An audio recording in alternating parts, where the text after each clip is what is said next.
కానాను ప్రజలను అక్కడి నుంచి వెళ్ళగొట్టి, చెప్పాలంటే వెళ్ళగొట్టడమే కాకుండా వాళ్ళకి హతమార్చి వారి భూభాగాన్ని లాగేసుకొని మరి ఇశ్రాయేలు ప్రజలకు ఇచ్చేశాడు. ఇది ఎంత న్యాయం?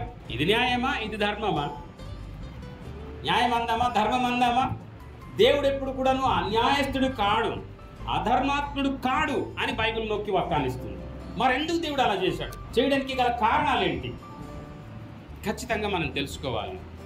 ఈరోజు లోకంలో ఈ ప్రశ్నలు చాలామంది హృదయాల్లో గూడు కట్టుకుని ఉన్నాయి.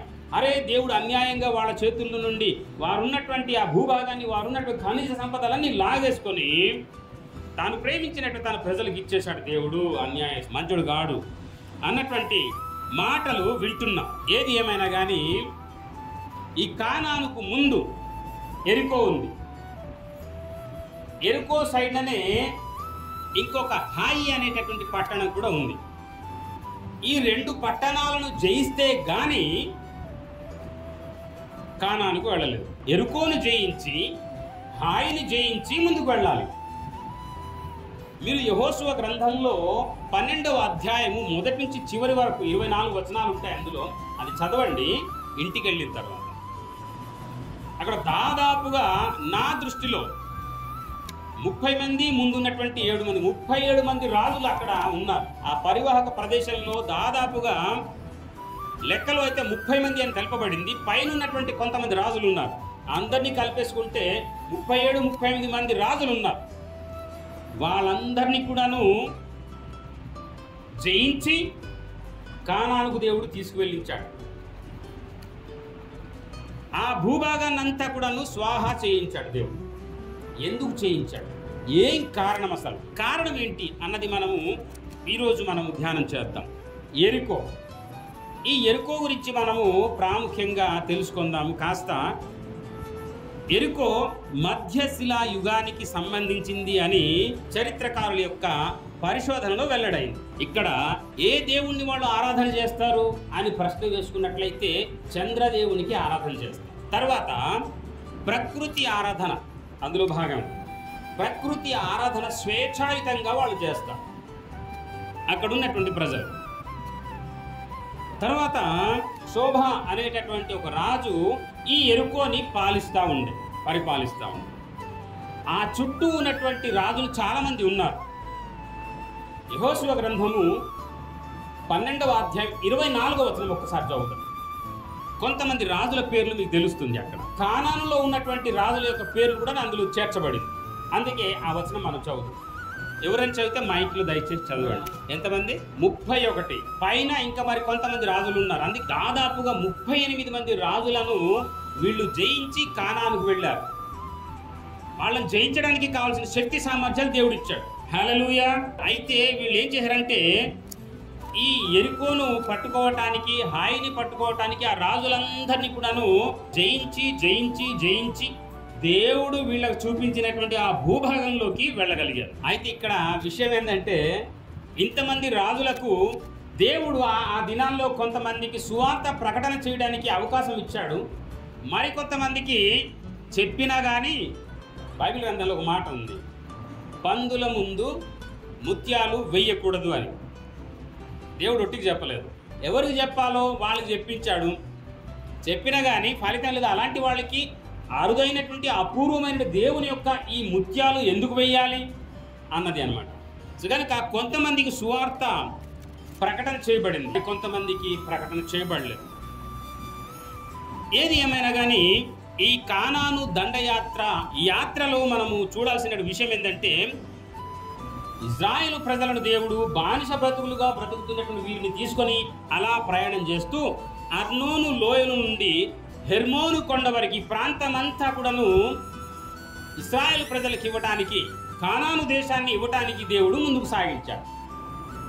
రాజులందరినీ కూడాను మరి జయింపజేస్తూ శక్తినిచ్చి బలమునిచ్చి దేవుడు ముందుకు సాగించాడు. ఇది చాలా చరిత్రతో కూడినటువంటి ఘట్టం. ఇది బైబిల్ గ్రంథంలోనే కాదు ఈ విషయాలు, మీరు చరిత్ర పుస్తకాల్లో కూడా ఈ విషయాలు రాయబడ్డాయి. హల్లెలూయా. కనుక ఈ సమయంలో మనం జ్ఞాపకం చేసుకుందాము, దేవుడు ఎప్పుడైనా అన్యాయంగా ఏదైనా దోచుకుంటాడా? దేవుడు ఎప్పుడైనా అన్యాయం చేస్తాడా అంటే కానే కాదు అని ముందే అనుకున్నాం. అసలు విషయం ఏంటంటే దేవుడు ఎంతటి గొప్పవాడు అన్నది మనం ఆలోచన చేయాలి. ఈ సమయంలో ఇశ్రాయేలు యూదా ప్రజలకు దేవుడుగా ఉన్నటువంటి యెహోవా దేవుడు లేకుంటే యేసు ప్రభువు ఎంత గొప్ప దేవుడు అంటే ఆయన సర్వ సృష్టికి సృష్టికర్త. హల్లెలూయా. సర్వస్రాన్ని సృజించినటువంటి దేవుడు, సర్వస్రాన్ని సృజించినటువంటి దేవుడు. ఈ మాట మీరు మనసులో పెట్టాలి. ఏమండి, సృష్టికర్తకే లయపరిచేటటువంటి హక్కు కూడా ఉంటుంది. అవునా కాదా? ఎవరు సృష్టిస్తారో లేకుంటే యజమానికి శిక్షించే హక్కు ఉంది. తల్లిదండ్రులు పిల్లలకు శాసించరండి, తల్లిదండ్రులు పిల్లలకు క్రమపరుస్తారు కదా, క్రమశిక్షణలు నడిపిస్తారు కదా. అదే ప్రభు చేసే పని. ప్రభువు చేసేది కూడా అదే. వినకపోతే దండిస్తాడు, బెత్తం కూడా. అది జరిగింది ఇక్కడ. అసలు యాక్చువల్గా అసలు ఎందుకు దేవుడు అట్లా చేశాడు అంటే ఇది అన్నమాట విషయం. దేవుడు ఎప్పుడు కూడాను ఇక్కడ విషయం మనం అర్థం చేసుకోవాలి. ఆయన సర్వ సృష్టికర్త. ఆయన ఎప్పుడు అన్యాయం చేయడు. ఆయన జాలి దయ ప్రేమ కలిగేటటువంటి దేవుడు. తన ప్రజల కొరకు తన ప్రాణం పెట్టినటువంటి వాడు. ఆ దేశస్తుల్ని దేవుడు తరలిస్తాడా? వాళ్ళది లాక్కుంటాడా? ఇచ్చిన భూవని లాక్కుంటాడా? కానే కాదు. దేవుడు అట్లా ఎప్పుడు అలా చేయడు. కానీ ఇంట్లో మనకు చాలామందికి తెలుసు, నాకైతే నా విషయంలో జరుగుతుంది. మన నాన్నగారు ఏమనేవాళ్ళంటే, ఈరోజు ఇదిగో ఈ ఎదవడు నేను చెప్పిన పని చేయలేదు, నువ్వు కనుక ఆడికి అన్నం పెట్టావనుకో నీ కూడా కొడతా అని అనేవాడు మా అమ్మకి. మా నాన్న నాకు కొన్ని పనులు ఇచ్చేవాడు. ఇదిగో మా బావగారు ఉన్నారు, మాది నేత వృత్తి, నేత. సో అందులో కొన్ని పనులు ఉన్నాయి. ఆ పని నాకు ఇచ్చేవాడు మా నాన్న. ఆ పని చేయకపోతే ఆ రోజు నాకు కట్. మా నాన్న దృష్టిలో అన్నం లేదు, నాకు అన్నం పెట్టకూడదు అనేవాడు, శిక్ష వేసేవాడు. మా అమ్మ మాత్రం అక్కడ కూర్చొని తినేసి జంపు. తల్లి ప్రేమ ఎంత అయినా, తల్లి ప్రేమ ఎంత అయినగా. మా అమ్మ మాత్రం నీకు పని చేస్తే రేపు పొద్దున్న నువ్వు కూడాను చేస్తావు. నిజంగా చెప్పాలంటే నాకు అన్ని పనులు వచ్చు, నేను నేర్చుకున్నాను. నాకు ఆ నేత పనులు అన్నీ కూడాను, ఈ పనులంతా కూడాను నాకు వచ్చు. దుప్పట్లు నేయగలుగుతాను, తువ్వళ్ళు నేయగలుగుతాను, చీరలు నేయగలుగుతాను, అన్నీ కూడా నాకు వచ్చు. చెప్పాలంటే నేను అన్నీ చేయగలుగుతాను. మా నాన్న అట్లా నాకు శిక్షించేవాడు. కామన్ ఇది అన్నమాట. ఇప్పుడు ఇదే పని సృష్టికర్త ఈ భూమి మీద ఉన్నటువంటి ప్రజలకు చేస్తూ ఉంటాడు. చెప్పేటప్పుడు వినకపోతే దండిస్తాడు. అది న్యాయం, అది ధర్మం. అది కాదనడానికి మనం ఎవరు? నువ్వు ఇలా చేయటానికి తప్పు అని చెప్పడానికి నీవు నేనెవరం? ఆయన సృష్టించాడయ్యా. ఆయన సృష్టిని ఆయన లయం చేసుకోవచ్చు. ఆయన ఇంకా ఎలాగైనా అభివృద్ధి చేసుకోవచ్చు. ఆయన మాట వినకపోతే ఈరోజు మనం చదువుకున్నటువంటి ఆజ్ఞ అంటే వాగ్దానం ఏమనుంది? నా ఆజ్ఞలు నా విధి కట్టడాలు నువ్వు కనుక అనుసరిస్తే నువ్వు ఎలా ఉంటావు? మీరు ఎలా ఉంటారు? పైమారుగా ఉంటారు. హల్లెలూయా. పాటిస్తే దేవుడు పిలవకపోతే నీ దగ్గరకు రాడు. ఆయన నువ్వెంత గొప్పవాడవైనా నీకు ముందు విషయాలన్నీ చెప్తాడు, తన సేవకుల ద్వారా చెప్పిస్తాడు. నువ్వన్నీ వినాలి. నువ్వు విన్న తర్వాత ఆ క్రమంలో నువ్వు నడవాలి. నువ్వు కనుక ఆ క్రమంలో లేకుంటే నువ్వు పిలిస్తే నీ దగ్గరకు వస్తాడయ్యా ఆయన. ముందు నువ్వు నా దగ్గరికి రా, అప్పుడు నేను నీ దగ్గరకు వస్తాను అని వాక్యంలో ఉంది. ముందు నువ్వు నా దగ్గరికి రా. యాకోబు పత్రికలో ఆ మాట ఉంటుంది. ముందు నువ్వు నా దగ్గరికి రా, అప్పుడు నేను నీ దగ్గరికి వస్తాను. ప్రభువు పిలిస్తేనే పలుకుతాడు. పిలవకపోతే కామన్ దీవెనలు అందరికీ ఉంటాయి, రక్షణ దీవెనలు మాత్రం ఉండవు. కామన్ దీవెన అంటే గాలి, నీరు, ఆకాశం నుండి వచ్చే వర్షం, ఈ భూమి, ఈ నేలలో పండే ఈ ప్రకృతి, ఇవన్నీ కూడా కామన్ దీవెనలు ఉన్నాయి కదా. అవన్నీ కామన్గా వస్తాయి. కానీ దేవుని నుండి వచ్చేటటువంటి ఆశీర్వాదాలు మాత్రం రావు. నువ్వు పిలిచి ఆయన మొక్కకపోతే, ఆయన దగ్గర రాకపోతే, ఆయన దగ్గర నుంచి నువ్వు రావాల్సిన ఆశీర్వాదాలు రావు. ఇది వాళ్ళు చేసినటువంటి తప్పిదం. ఇక్కడ మనం జ్ఞాపకం చేసుకున్నట్లయితే దేవుడు ఎప్పుడు దోషులను నిర్దోషులుగా ఎంచడానికి. ఒక తప్పు పని చేస్తే దేవుడు తప్పే అంటాడు. అది నువ్వు దోషులు కావు, నువ్వే తప్పు చేయలేదు అని అన్నాడు. దోషులకు దోషే అని అంటాడు, నిర్దోషిగా ఎంచడు దేవుడు. గనుక మన ప్రభువు గొప్పవాడు. అనైతిక అసాంఘిక కార్యకలాపాలు దేవుడు సహించాడు. మీకు అర్థమైందండి? ఇది చాలా విలువైనటువంటి మాట. అసాంఘిక అనైతిక కార్యక్రమాలు దేవుడు ఒప్పుకోడు. ఏంటి ఆ అసాంఘిక అనైతిక కార్యక్రమాలంటే మనం జ్ఞాపకం చేసుకోవచ్చు. లోతు, సొదొమ గుమొర్రాలో ఉన్నటువంటి ప్రజలు పురుషులు వివాహం చేసుకున్నారు. చాలా తప్పిదాలు చేశారు వాళ్ళు. పురుషులు వివాహం చేసుకోవచ్చా? పురుషులు నత్తు పెట్టుకోవచ్చా? కమ్మలు పెట్టుకోవచ్చా? గాజులు వేసుకోవచ్చా? ఆడదానిలాగా మార్పు చెందొచ్చా? తప్పు, ధర్మ విరుద్ధం అది. ఈరోజు లోకం దాన్ని కూడా అనుసరిస్తూ ఉంది. అప్పట్లో ఎలా ఉందో ఈరోజు కూడా అలాగే ఉంది. దేవుడు శిక్షించాడు, మరి శిక్షిస్తాడు. మరి ఇగో ఇదంతా కూడా అక్కడ ఉన్నాయి.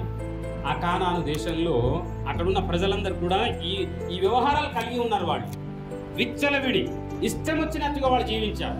అవునండి, నువ్వు ఎలా ఉండాలని దేవుడు నిన్ను సృజించాడు. నువ్వెంత పరిశుద్ధుడిగా ఉండాలని తన పోలికల్లో నువ్వు మనకు సృజిస్తే, మనకు నచ్చినట్లుగా మనం బ్రతికితే సృష్టించినటువంటి దేవుడు ఊరుకుంటాడా? ఆలోచన చేస్తా ఉన్నారా? ఎందుకు దేవుడు కానాను దేశాన్ని లాక్కున్నాడు? ఎరుకు చుట్టూ ఉన్నటువంటి ఈ విలువైనటువంటి ఖనిజ సంపదలను, భూభాగాన్ని లాక్కొని ఇశ్రాయేలు ప్రజలకు ఎందుకు ఇచ్చేశాడు? ఎందుకే? మీకు రెఫరెన్స్లు ఇస్తాను నేను. అన్యాయంగా ప్రవర్తిస్తే, అక్రమంగా ప్రవర్తిస్తే, అనైతికంగా ప్రవర్తిస్తే, అసాంఘికంగా ప్రవర్తిస్తే దేవుడు ఒప్పుకోడు. దేవుడు తప్పకుండా శిక్ష వేస్తాడు. అది ఏదైనా ఒక మార్గంలో దేవుడు శిక్షించక మానడు. ఈ సందర్భంలో మనం జ్ఞాపకం చేసుకుందాము. సొదొమ గుమొర్రా ప్రజలు వాళ్ళు అలాగే ఉన్నారు అని ఆదికాండము 19 మొదటి ఆ చివరి వచనాల వరకు మీరు చదివితే మీకు అర్థమవుతుంది. తర్వాత మత్తయి సువార్త 24వ అధ్యాయంలో కూడాను 37, 38 వచనాల్లో కూడాను వారు తినుచు, త్రాగుచు, పెండ్లి చేసుకుంటూ, పెండ్లికిచ్చుచు, రకరకాలుగా విందు, చిందు, పసందులు అన్ని కూడా చేసుకుంటూ వారు జీవించారు అని రాసి ఉంది. ఏమండి, నువ్వేం తినాలో అది తినాలి. కుక్క కూడా తాగనటువంటివి తాగితే, తినకూడనివి తింటే మనుషులు అంటాం మనము. దేవుడు నిషేధం చేశాడు దాన్ని. కనుక ఇలాంటి అసాంఘిక, అనైతిక, దేవునికి ఇష్టం లేనటువంటివి అన్ని కూడాను మరి వారు చేస్తూ ఉండటం ద్వారా దేవుడు వారి యొక్క భూభాగానికి లాక్కోవడానికి కారణాలు అయ్యాయి అన్నటువంటి విషయాన్ని ఈ ఉపద్ఘాతంలోనే మనం అర్థం చేసుకోవచ్చు. దేవుడు ఎప్పుడు కూడాను మనం తప్పు చేస్తే ప్రభువు దాన్ని క్షమిస్తాడు. కానీ ఎప్పుడు క్షమిస్తాడు? మనం గ్రహించి వాటిని ప్రభు పాదాల చెంత ఒప్పుకున్నప్పుడు కదా. అరే, నేను తప్పిదాలు చేశాను. దావీదు గారు ఉన్నారు. దావీదు గారు ఇంకొకతని భార్యను ఈయన మోహించడం. నువ్వు చేసింది తప్పు. ఇంకొకరి భార్యను ఇలా తీసుకొచ్చావు కనుక నీ ఇంట్లో నలుగురు పోతారు. నువ్వు జీవించినంత కాలం నీకు యుద్ధాలే.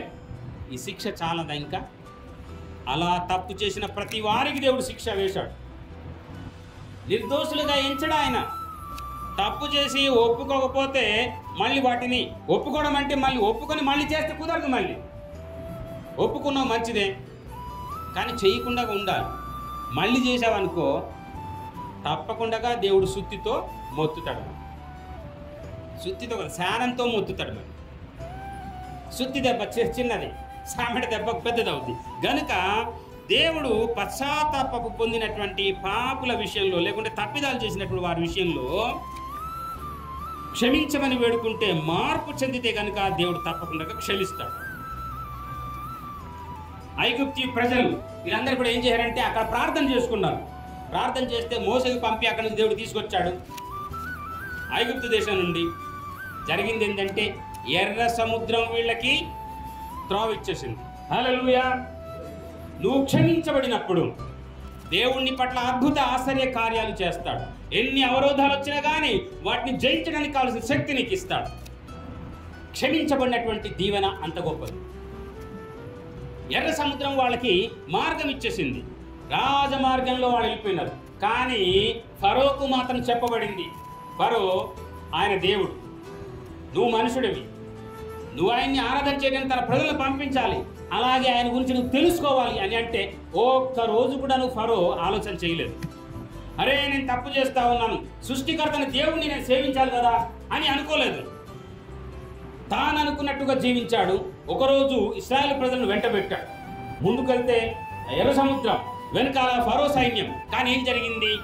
దేవుని ద్వారా నీతిమంతులుగా ఆ తప్పిదాలు ఒప్పుకున్నటువంటి వీరు నీతిమంతులుగా తీర్చబడి యుద్ధ శూరులై ఆ యొక్క సముద్ర మార్గంలో అవతలకు వెళ్ళిపోయినారు. క్షమించబడినటువంటి వ్యక్తులు అదుగు వచ్చి వచ్చి ఎర్ర సముద్రంలో మునిగిపోయారు. మీకు అర్థమవుతుందండి? దేవుడంటే వాళ్ళకి లెక్కలేకపోయింది.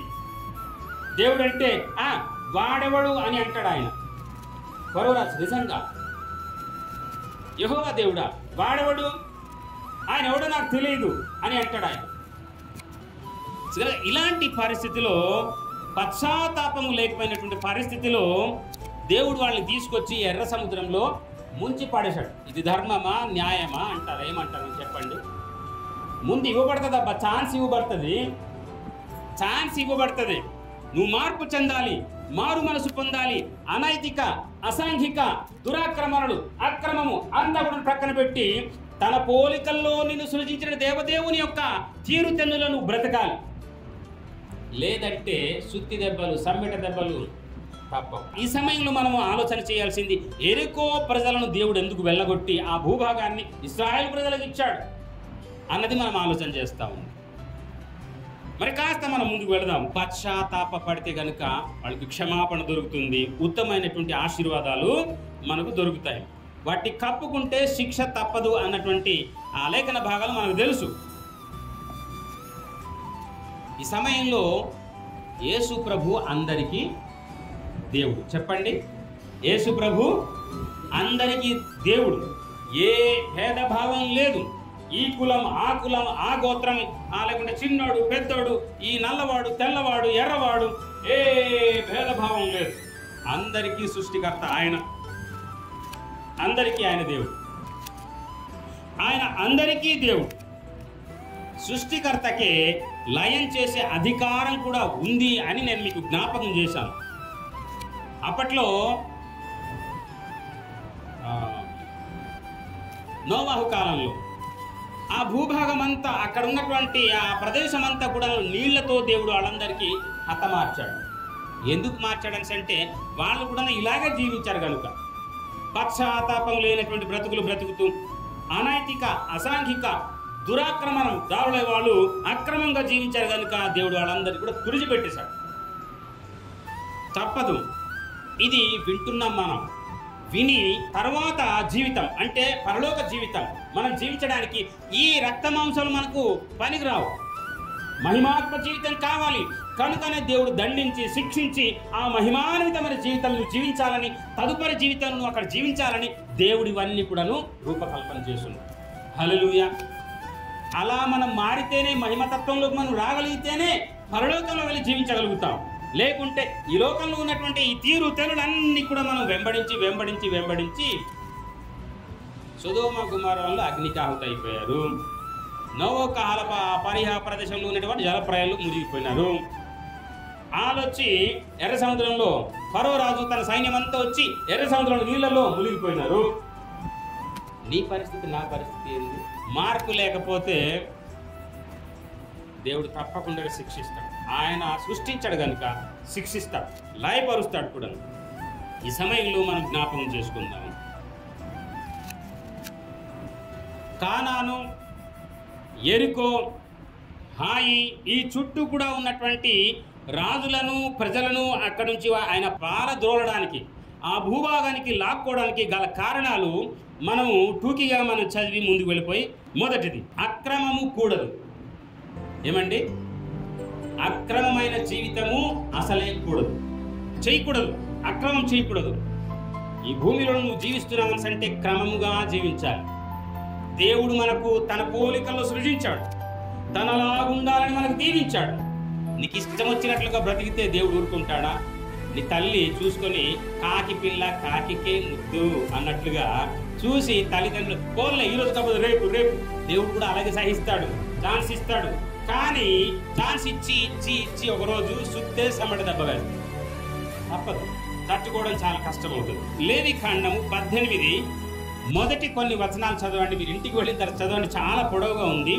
మొదటి 30 వచనాలు చాలా అక్రమంతో కూడుకున్నటువంటి కార్యక్రమాలు, ఇదిగో ఎరికో చుట్టూ ఉన్నటువంటి ప్రజలు కలిగి ఉన్నారని ఈ లేఖన వచనాలు మనకు సెలవిస్తుంది.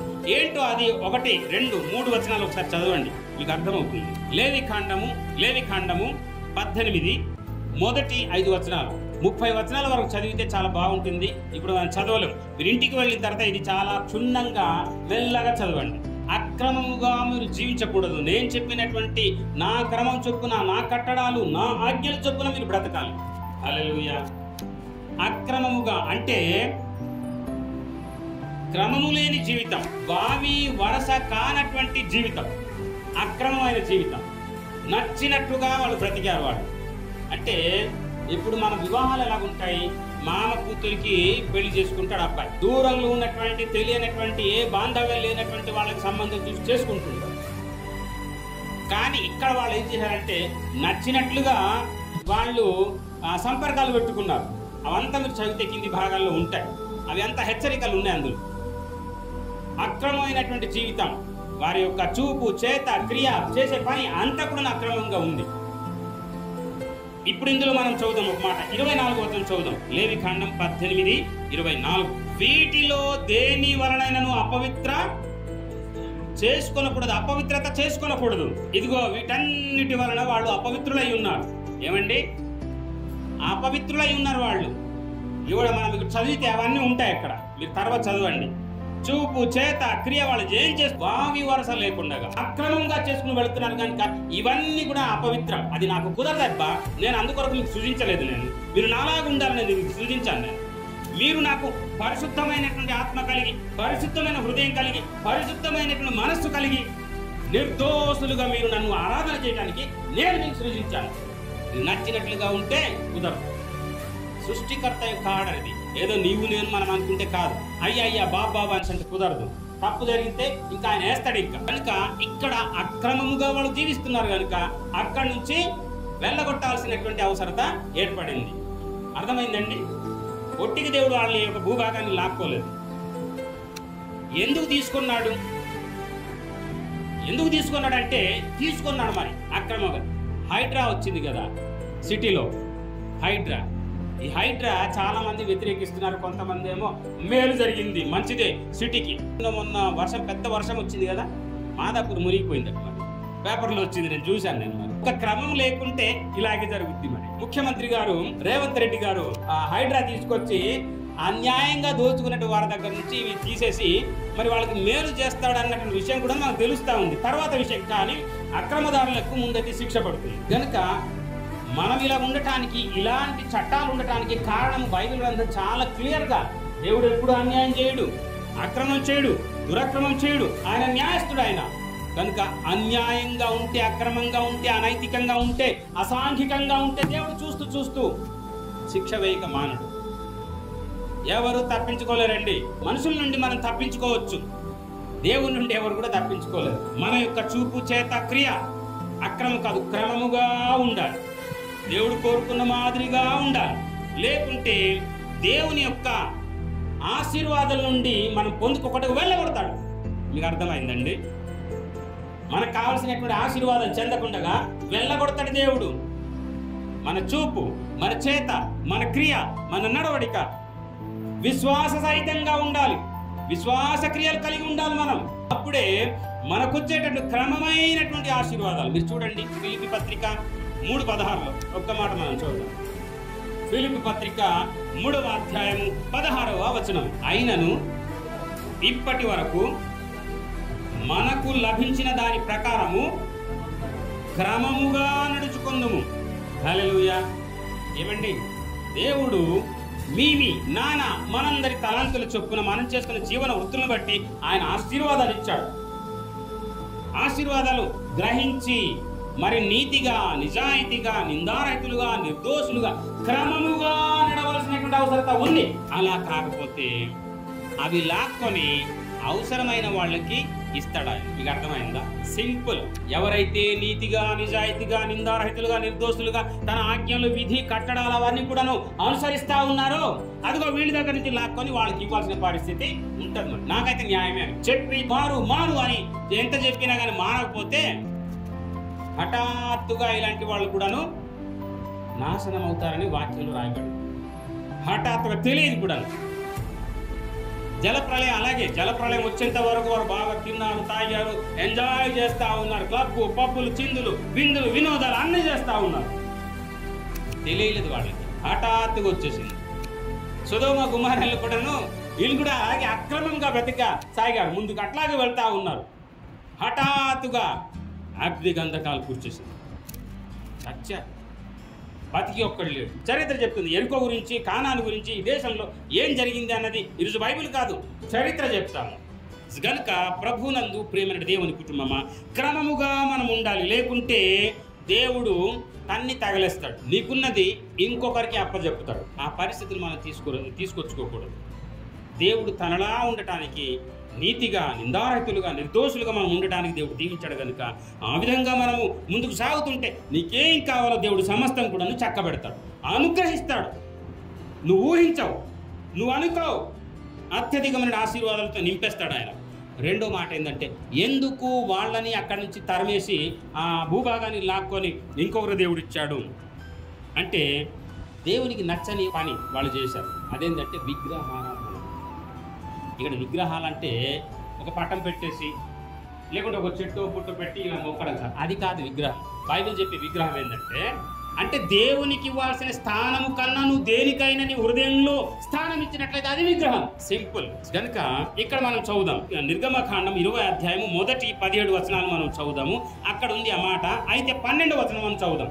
నిర్గమకాండము 20వ అధ్యాయము 12వ మనకు ఆజ్ఞలు ఇవ్వబడ్డాయి. ఆ ఆజ్ఞల ప్రకారంగా మనోళ్ళు జీవించారు.